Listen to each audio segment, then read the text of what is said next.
Hello guys, मैं हूँ Peter. तो कैसे हैं आप सब? सस्पेंस एंड मोटिवेटर में सबको स्वागत है। फर्स्ट पार्ट में हम जहाँ पे ख़त्म किए थे आज वहीं से शुरू करेंगे, तो चलिए शुरू करते हैं।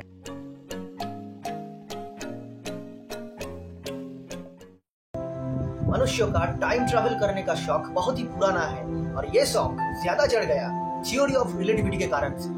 सर आइंस्टाइन का ये थ्योरी से स्पष्ट होता है कि स्पेस टाइम का इक्वेशन से टाइम ट्रैवल करना संभव है। अर्थात किसी वस्तु अगर स्पेस टाइम की गति से यानी 3 लाख किलोमीटर पर सेकेंड या फिर इस गति के 90% स्पीड लेके अगर चले तो वो वस्तु टाइम ट्रैवल कर पाएगी। इस थ्योरी 1900 की इयर्स में सिर्फ कागज कलम में ही रहा करते थे, मगर अब 20 के सदी में जब सर स्टीफन हॉकिंग ने बिग बैंग और ब्लैक होल थ्योरी के साथ theory of relativity and space time को साथ में एक्सप्लोर किए हैं, तब ये निश्चित रूप से प्रमाणित हुआ टाइम ट्रैवल वास्तव में संभव है 100%।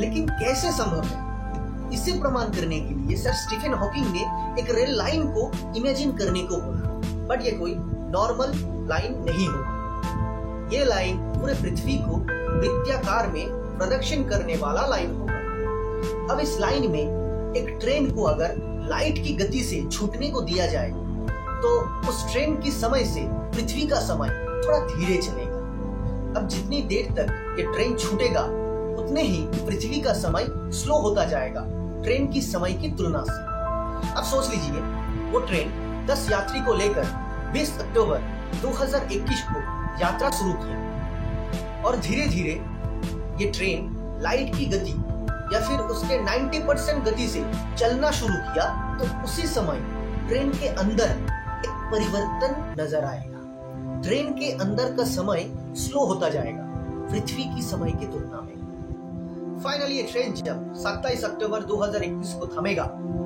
और यात्री बाहर आएगा, तब वो लोग देखेगा कि वो दिन 27 अक्टूबर 2021 नहीं, 27 अक्टूबर 2086 साल हो गए। अर्थात 65 इयर्स बीत चुके हैं, वो भी 7 दिन में। यानी वो 10 यात्री जो ट्रेन में सफर किए थे उनका सिर्फ 6 दिन का ही एज बढ़ चुके हैं, लेकिन उनके घर वाले या फिर किसी दोस्त या फिर उस समय पृथ्वी में रहने वाले सारे लोगों का एज 65 इयर्स तक बढ़ चुके थे। यह विषय प्रमाणित होने के बाद भी इसे वास्तव में कर पाना पॉसिबल हुई नहीं। टाइम ट्रैवल का विषय स्पष्ट होने के बाद भी अभी भी किसी वस्तु को लाइट की गति से छूटा पाना मनुष्य द्वारा संभव नहीं है।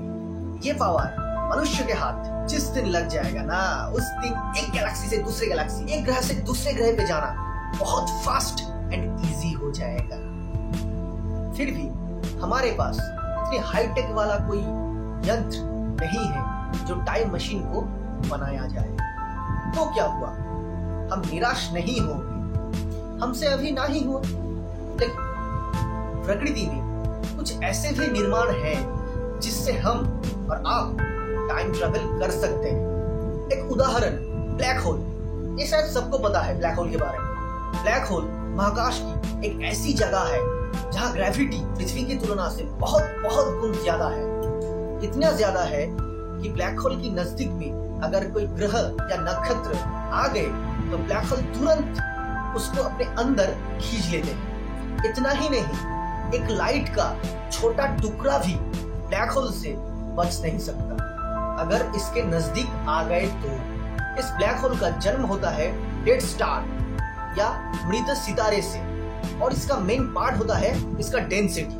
ब्लैक होल का डेंसिटी वेरी हाई होने के कारण ये बहुत ही पावरफुल होते हैं। अच्छा चलो ठीक है, एक एग्जांपल देता हूँ। हमारे पृथ्वी को अगर प्रेशर डाल के एक कैंपस बॉल बना दिया जाए तो क्या होगा? इस विशाल पृथ्वी का टोटल मास कंप्रेस्ड होके एक ऐसा चीज बनेगा कि सबसे घातक हथियार से भी इसे 2 टुकड़े में बांट नहीं सकते। ब्लैक होल भी कुछ ऐसे ही है, लेकिन ब्लैक होल का भी एक सेफ जोन है।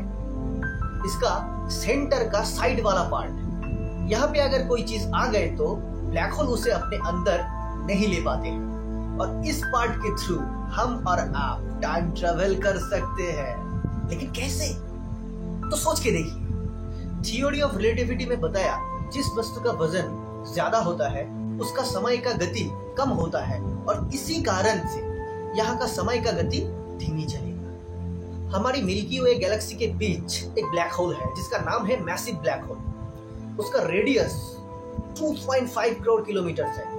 इस ब्लैक होल की सेंटर की साइड पार्ट में अगर एक ऑर्बिट बनाकर उस पर हम स्पेसशिप लेके घूमना चालू किए तो टाइम ट्रेवल कर पाना संभव होगा, क्योंकि इस ब्लैक होल की वजन इतनी ज्यादा है कि इसका समय पृथ्वी के समय से 2 गुना स्लो चलती है। फलस्वरूप अगर सच में स्पेसशिप लेके 10 साल वहां घूमने के बाद पृथ्वी में लौट आए तो पृथ्वी का समय 20 साल बीत गए होगा। अर्थात फिर से यह प्रमाणित हुआ कि टाइम ट्रैवल वास्तव में संभव है, लेकिन प्रॉब्लम एक ही है, ब्लैक होल तक जाने का कोई स्पेसशिप अभी तक बनाया नहीं गया। शायद भविष्य में भी असंभव है, क्योंकि लाइट की गति 3 लाख किलोमीटर प्रति सेकंड है और मनुष्य द्वारा सृष्टि हाई स्पीड वाला केपलर का गति 6 किलोमीटर प्रति सेकंड है। अर्थात ब्लैक होल जो हमसे करोड़ों लाइट ईयर्स दूरी पर है, वहां जाने में करोड़ों ईयर्स लग जाएंगे। फिर वहां जाके घूमना है, फिर वहां से पृथ्वी में लौट के आना है। क्या यह संभव है केपलर से? Answer no. फिर भी हमें निराश नहीं होना चाहिए, क्या पता फ्यूचर में ये शायद हो भी जाए। तो फ्रेंड्स, आपको क्या लगता है, टाइम ट्रैवल पॉसिबल है? और 2 जून 2009 की सर स्टीफन हॉकिंग द्वारा दिया गया पार्टी में कोई आया था कि नहीं, वो हमें कमेंट में जरूर बताएं। Finally, thanks for watching this video. अगर ये वीडियो आपको अच्छा लगे तो प्लीज चैनल को सब्सक्राइब कीजिए। मिलेंगे नेक्स्ट वीडियो में, तब तक के लिए जय हिंद।